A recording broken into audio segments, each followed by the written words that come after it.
lang yan sa Sincerely, Kara.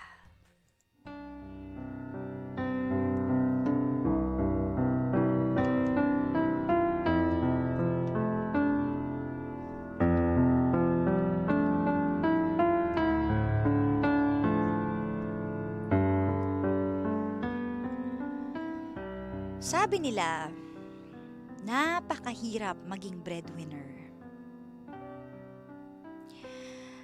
At napakahirap din mag-sacrifice para sa mga taong mahal mo.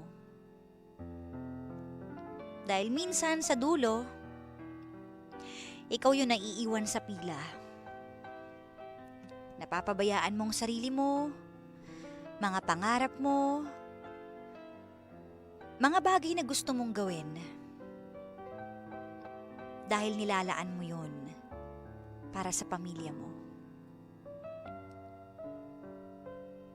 Pero gano'n naman talaga ang nagmamahal, di ba? Nagsasakripisyo. Ito ang story ni Raf, 22 years old. At may sakit ang kanyang lolo. Siya ang naatasang mag-alaga kasi walang ibang gagawa nito para sa lolo niya.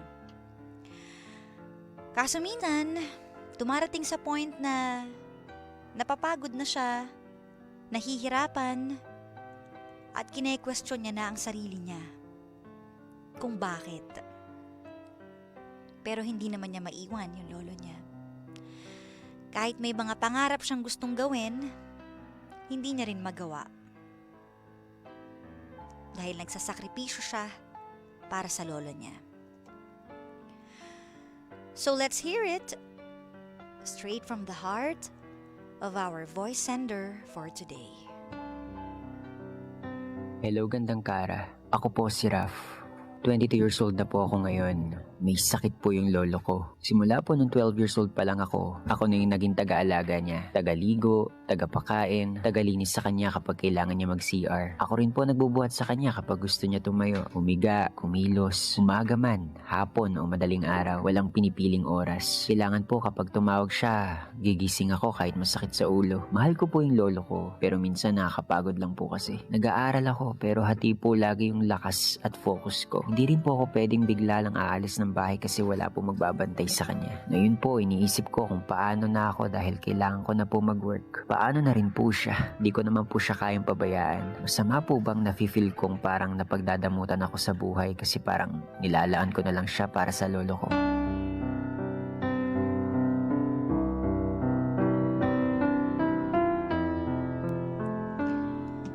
Masama po bang nafe-feel ko ang ganito dahil nilalaan ko na lang lahat para sa lolo ko?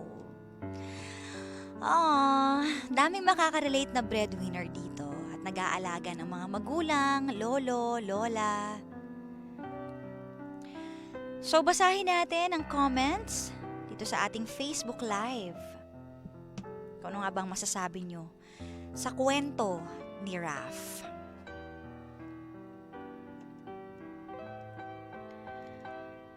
Hi Ate Kara, I think it's normal.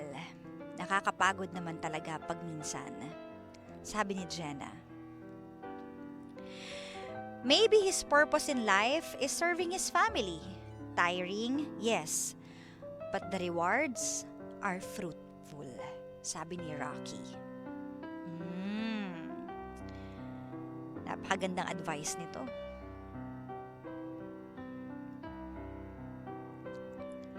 Nasaan na po yung ibang kamag-anak mo dyan sa lolo mo? Bakit ikaw lang ang nag-aalaga?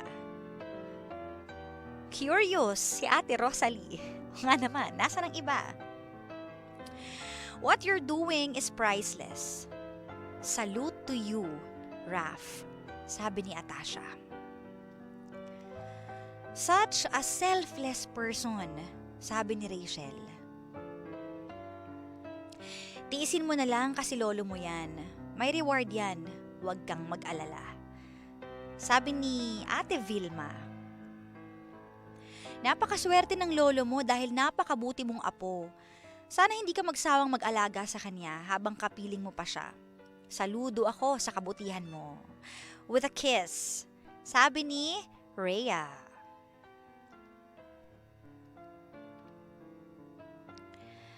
Ibe-bless ka ni Lord dahil mabait kang apo, huwag kang panghinaan ng loob, laban lang, sabi ni Mami Letty.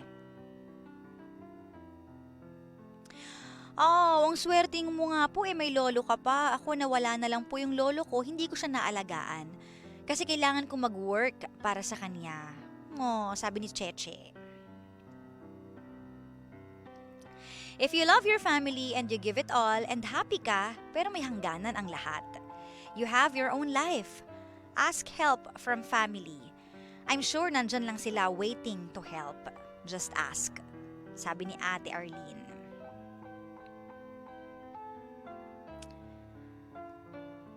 Hay.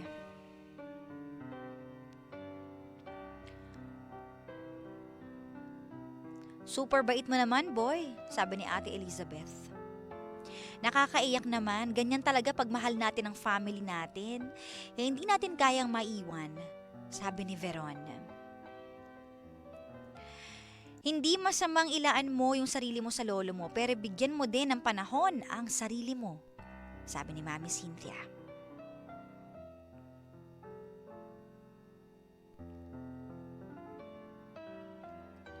If you're doing these things for your loved one, sorry pero I don't think it's called sacrifice. Kaya ginawa mo yon because love mo sila. Sa ganung paraan mo tignan para hindi mahirap sa loob. Sabi ni Josa. Tama, may point. And love is sacrifice. Diba? Maikli ang buhay ng lolo mo, kaya tiisin mo na kasi lolo mo naman yan eh. Mahalin natin ang mga lolo at lola natin habang buhay pa sila. Bless you. Sabi ni Ate Elvie.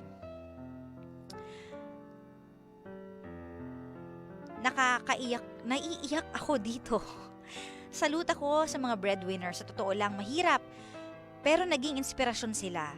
Sobrang iyak ako kasi naaalala ko po yung Lola Lorenza.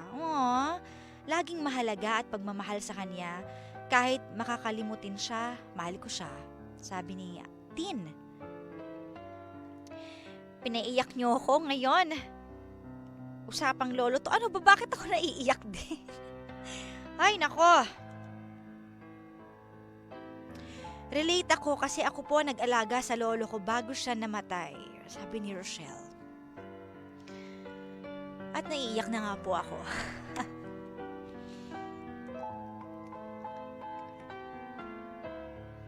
Well, Raph.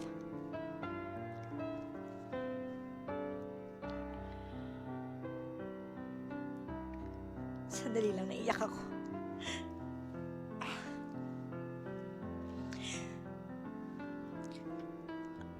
Nako. Siguro dahil I can relate. Ilang lolo ang inaalagaan ko. 3.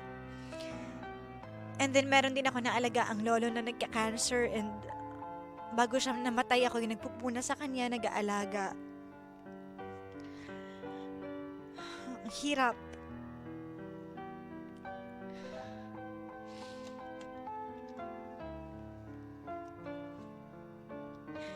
And tama, maiksi lang po ang buhay ng mga lolo at lola natin. Nako, ano ba to? Sandalan niya makapagsalita. Yung career, yung pera, pwede natin makuha yan sa buhay natin. We have all the time, especially when you're young. Lalo ka na, Raph, you're just 22 years old. Pero yung oras ng lolo mo, maiksi na lang yan. Konti na lang.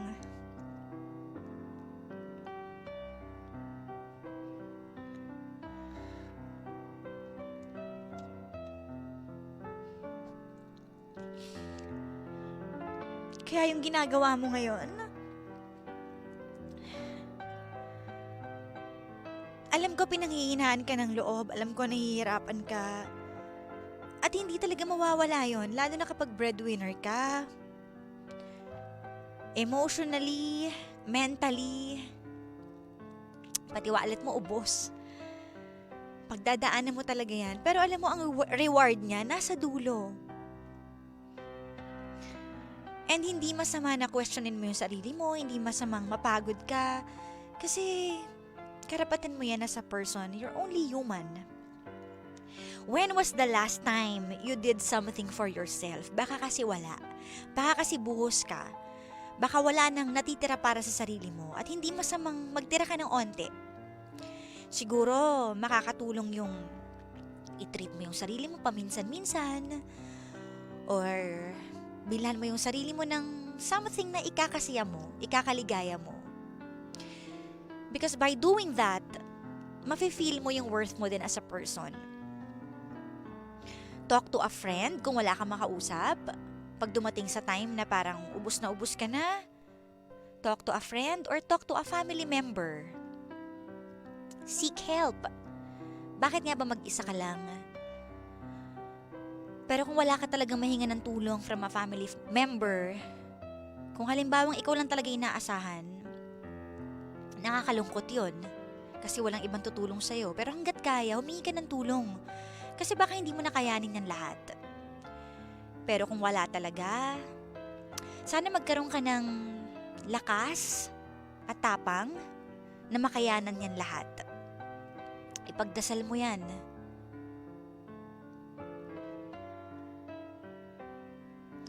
Sabi nila kasi kapag daw breadwinner tayo at kapag sobrang hirap na tayo, yung pagiging breadwinner, it can often lead to guilt or anxiety. Madalas yan nangyayari sa mga breadwinners. Lalo na yung mga OFW natin sa abroad. 'Di ba? Kasi hindi nila nayayakap yung mga taong gusto nilang alagaan, yung mga members ng family nila. Yun lang yung pwede nilang gawin yung magpadala ng pera, mag-provide. Kahit gustong-gusto nilang yakapin, wali. So ikaw, kahit paano Raf, nayayakap mo yung lolo mo, nakakatabi mo, nakakasama mo pa, nakakatawanan mo, nakakasabay mong kumain. Yung mga memories na yan, ipunin mo yan. Kasi balang araw, hindi mo na siya kasama. At balang araw, darating din yung time na magagawa mo lahat ng gusto mo. I assure you, mangyayari yan. Alam mo kung bakit? Dahil binibless yung mga taong tumutulong sa pamilya, lalo na sa mga magulang, sa lolo't lola. Binibless sila. Minsan lang hindi agad-agad, or minsan lang mahirap. Pero totoo yun. Ang pasok ng blessing sa kanila maganda. Minsan kailangan mo lang hintayin. And most of all, alam mo, kung hindi mo na alam kung anong gagawin sa sitwasyon na meron ka ngayon, mag-pray ka. Malaking tulong yun. Napaka-powerful nun para makapag-decide ka ng mga bagay-bagay. Kung dapat ka bang kumuha ng helper na makakatulong or siguro pwede ka makapag-decide na half day, mag-work ka para makatulong din kasi kailangan mo din mag-work. Lalo na pang bilhin ng pagkain nyo. Pero maitatawid mo yan through prayers. Tsaka alam mo yung mga ganyang pagkakataon, yan yung magpapalakas sa pagkatao mo. Kasi at a very young age, nagagawa mo yan. Balang araw, maiipon mo yung lakas na yan. Yung mga struggle sa buhay, mas kakayanin mo. At hindi ka pababayaan. Pag dumating yung time na ikaw naman yung matanda, for sure, magbibigyan Diyos ng mga taong nakapaligid sa'yo na magmamahal sa'yo at tutulong sa'yo. Kasi yun din yung ginawa mo nagtanim ka ng kabutihan. Kaya kabutihan din yung babalik sa'yo. So, dahil dyan, mas magiging matatag ka at malakas. So, huwag kang panghinaan ng loob. Itawid mo lang. Sometimes, iiyak mo lang, ikwento mo, ilabas mo. Pero laban lang. Kasi tuloy-tuloy lang ang buhay Walang mangyayari pag tumigil tayo. At wala din mangyayari pag sumuko tayo. So you have to be strong, lalo na para sa lolo mo. Sasandalan ka niya hindi lang sa pag-aalaga, kundi sasandalan ka rin niya at huhugutan ng lakas para mabuhay pa sa mga susunod na araw. If you can stand up for your family, you can stand up for anyone balang araw. Sincerely, Kara.